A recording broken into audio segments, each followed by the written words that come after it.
Hello, this is Linda Vettrus-Nichols, and I have with me the most amazing woman, Dory Silverman. Welcome, Dory. Thanks, Linda. It's awesome to be here. Great to have you. So, you're going to die. Really? Tell me more. Yeah. Who knew? We know it. You know it in your head. Mm-hmm. And then you have someone pass away, right? Like I was with my mom when she passed away.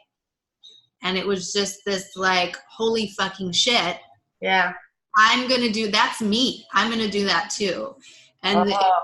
it becomes so real, right? It just becomes this like, okay, this isn't just an idea in my head. This isn't just something people talk about. This is actually going to happen. And now what the fuck do I want to do with my time? Nice. Yeah. Very nice. I love it.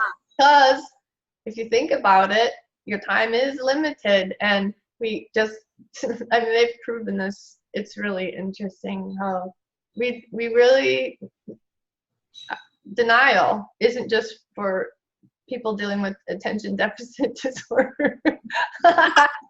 No. The biggest symptom for ADHD is denial. And it's like, you know what?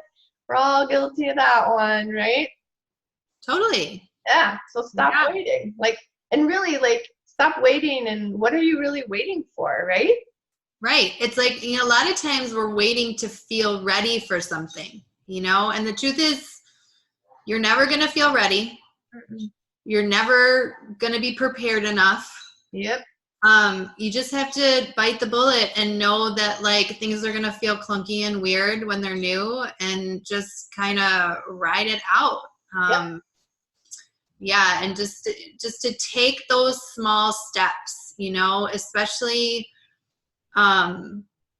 it's very hard for those of us who are, and so many people, we all have trauma, right? This is not I almost feel like it's just a universal thing now.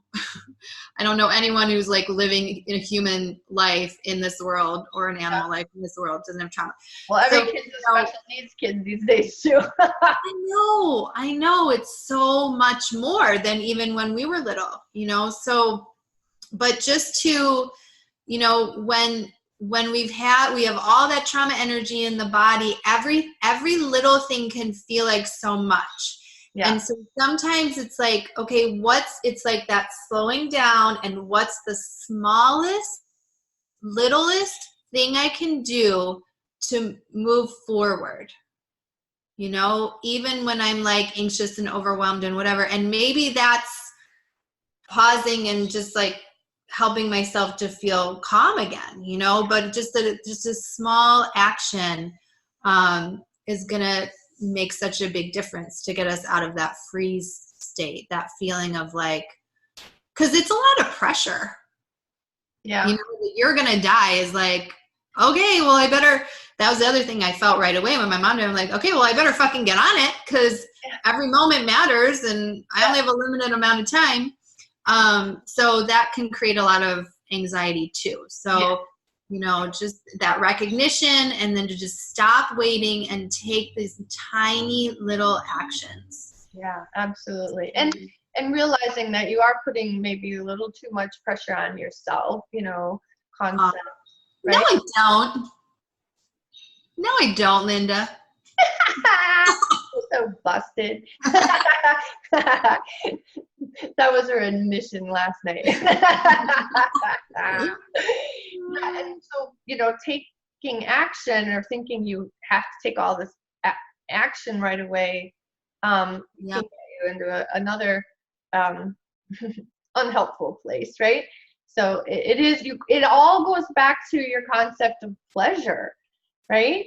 What's the next step that's going to give me pleasure? What's the next action that's going to get me pleasure? And in the work I do, it's well, what's most important to you, right? So if you could only do one, which one is it? So, do your brain dump list of things and then just pick one at a time, get them numbered. Nobody's going to die. Nobody's going to, lock you up, take away the key, and you won't be just doing the one for the rest of your life.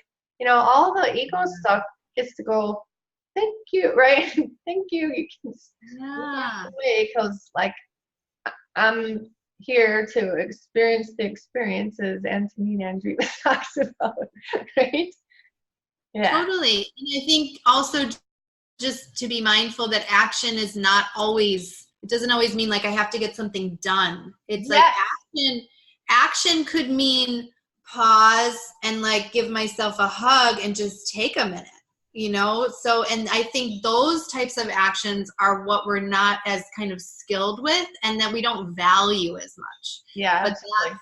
that's, Yep. Yoga is an action, meditation is an action, and I don't meditate and sit still. You know, I do active meditation. So taking a walk is active meditation, coloring, you know, whatever. So yeah, I bet you even like reading a book is like active meditation. Yeah, it's just finding what works for you in terms, it's like, how do I even know this is working for me, right? Which is a huge part of the work that I do, is helping you to track, like, is this feeling good to me? And how do I know? And so there is some trial and error with that, because also like initially when you're learning yourself, right? Yeah.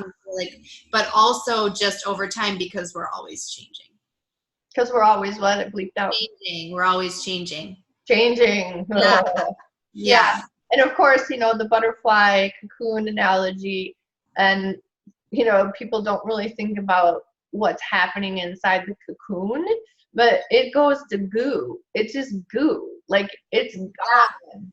It's just a liquid. There's nothing there but sticky liquid, right? And then that sticky liquid turns into this beautiful butterfly. I mean, talk about metamorphosis. It's amazing. So amazing. The work you do does that too, Dory, right? It's you go from one person being like triggered by everything to this beautiful, calm, in charge person, really. I mean, you've had such beautiful client outcomes. I do, and getting real about what that looks like in the real world. Mm-hmm. So it's so we go through these shifts, and it's really more like how we can take care of our system when stress comes up, when we're feeling overwhelmed, when we're feeling intense emotions, and how do we internally respond in a way where we can really move through those things with greater ease. Yeah. And then how do we also communicate with other people inside of those experiences? So like inside of our relationships when we're having a hard time, or even when we're enjoying something so much, right? And then also how we use our voice to set boundaries internally and externally and all of those things. So all of that goes into this very foundational work. I love it. I love it. And thank you so much for the work that you're doing and for all of the things that in order to get yourself re-regulated and settle your own shit, how you, you know, did your own research. And it's so cool because you're like this huge encyclopedia of like how to do this. And I know you spent thousands of dollars in, you know, addressing your own issues, and now you can just bring all of that forward and, you know, for reasonable pricing and everything. So this is such an honor. Yeah, you work in groups and one-to-one, and you've got this free Facebook group, and yeah, so join us over there. I'm a member too. What's the name of your group, Dory? It's called the Vibrant Vixen Vortex. Vibrant Vixen Vortex. Yeah. All right. Well, thanks again, Dory. Thank you so much, Linda. Absolutely.